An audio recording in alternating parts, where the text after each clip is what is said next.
ngasi fawbagi history da time travel tawkhibagi thawdok wathok kaya mrom lay mioi kharana di makoi masana masabu time travel amani haina photong dokle hauji fawbagi history da time travel tawkhiba oirangani haiba thajaba amadi masidi soidana time travel tawkhiba oirangani haibagi thawdok mangagi maramda video asidagi khangminase video asigi maraktana mayangi mafamda kariam khara haijari sinin asi mayangi pung wakat ngahak tangorsu pothanaba amadi wakalosin khajitang orsu hentanabagi pandamda channel asi hangjabani video asi bathengnabi ba amadi yengbiba marupsingna adom madonggi marupsingda video asi share tawbiduna channel asina mayangi sewa tawa matamda mapung phanbiu haina haijari. Number 1. Elon Huck, Ancient Time Traveler. 1923 matamda archaeologist mamana ancient Egypt to mama hangdokpa matamda angakpa posak khara thengnakhi. To madugi manungda masigi photo ase yaurangkhibane. Photograph ase 1987 gi matamda kapkhiba Elon Huck ki photo ni.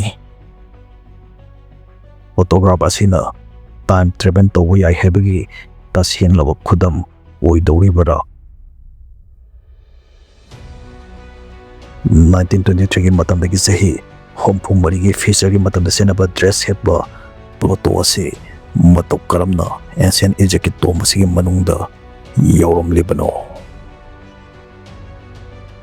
Elon Huck American scientist amani 1987 sahi asida Cornus haina mingthonba government top secret experiment ama chatharingai ikhang khawdana mangkhiba misak amani. Elon Huck na hek ikhang khawdana mangkhibaga government ama koina chatharliba experiment ase thingjimkhi. 1923 gi matamda archaeologist amana phanba photo asina makoibo amu hena ngahankhiba se photo asigi maningda Elon Huck na iramba wahai khara asina ne.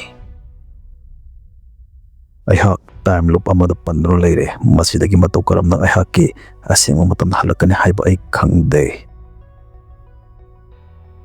Elon Huck ki mystery oiraba wari si masida suloidre.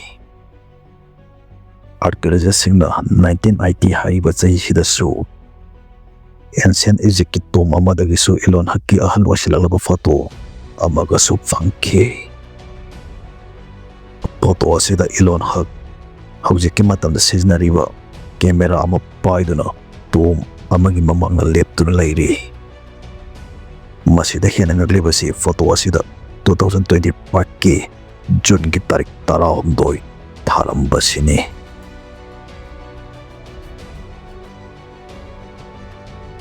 Masida tasina takle Elon Huck hawjik su aikogi irakta leiri. Ngasi pawbagi time traveling history da past, present amadi future time loop ohum sida time travel tawba ngamba ki thawdok amadi wari si Elon Huck ki wari sida oiri.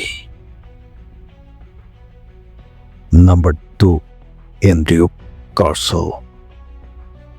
Andrew Carcel millionaire amani mahangna matokam na paisa paiba misak ama oirakhibano haibagi matangda sumna phongdoklomkhi.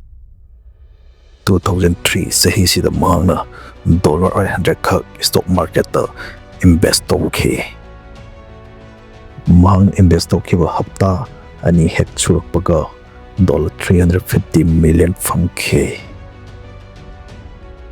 Sumna tangi hapta ani khakta asuk yangkro paisa se matau karamna stock tagi fanglakibano haina hangbada asumna mangna hairakhi. Mangna stock invest ki haising basing sizinaduna sahi 253 haibadi 2256 future da time travel tawduna invest tawrubadagi panglakiba paisa ni. A picture in my head.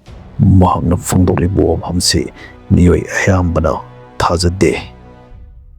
Adubu sumnatangi hapta anida paisa mayam si kadaidagi lawibano. Mahangna huran chinthi amadi black karba tongkhibagi Thoudok na singba amata laikide. Masidani mahang future da time travel tawduna stock invest tawi haibase mayamna thasanaribo. Number 3. Annie Moberly and the Ileana Jordan incident. 1901 da British nupi ani asina France da labor Brussels da koiba chatki. Brussels Palace ke fazal mafamsing makoi anina asum yenu lapa matamda 18th century matanggi dress ba miwasing makoi anina urakki. Makoi anina uriba 18th century matanggi dress ba miwasing adunasu makoi anina tarak yenglakki. Masidagi makoi anina atopa nakolonda mun laktuna yengwa matamda France da revolution ihau tawkibagi saktamsing urakki.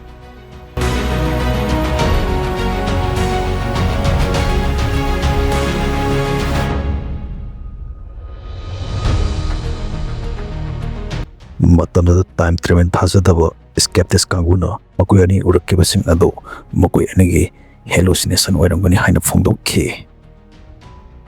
Adubu time travel thazabasingna makoi ani urakibasing ado 18th century gi matamda makoi animak time slip tawba soidana oigani.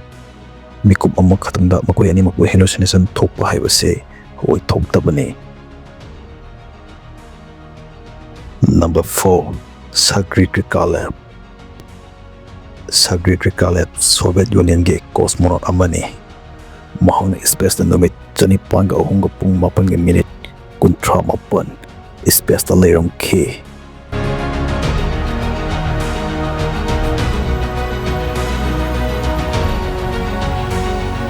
Mahang space da leiring chawrangna 27,000 km space da yang travel tawkibana. Mahangna Prithvi da halalaba matung mahaka popum namit manaba Prithvi da leiba miwasingdagi 0.02 second naha oiki. Albert Einstein theory of relativity Sergei Krikalev ki Thoudok asengmani haibase proof tawre. Masina di kariguma miyoiba ekoina light ke speed travel tawa yaba machine ama saba ngamlagadi sungsoi dana future da time travel tawba asi oi thokani takpani.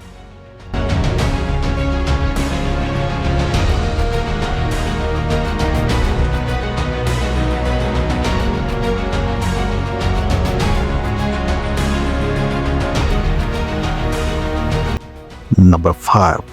iPhone in 1860 painting. 1860 gi matamda George Watbulana yeglamba painting amani. Picture asida nupi asina smartphone gumba wasak ama yengduna chatpagi saktam sini. George Watbulana miyeba wigi tungi punsida smartphone soidina seasona kane haibase hana na painting nasida yektuna taklam libara. Toto asibana naba miyosina phongtokpagi matung inna nupi asina yengduna chalibase smartphone ama natte Holy Bible ama soidana oirangani haibasini. Mayamdi karambana hena mali.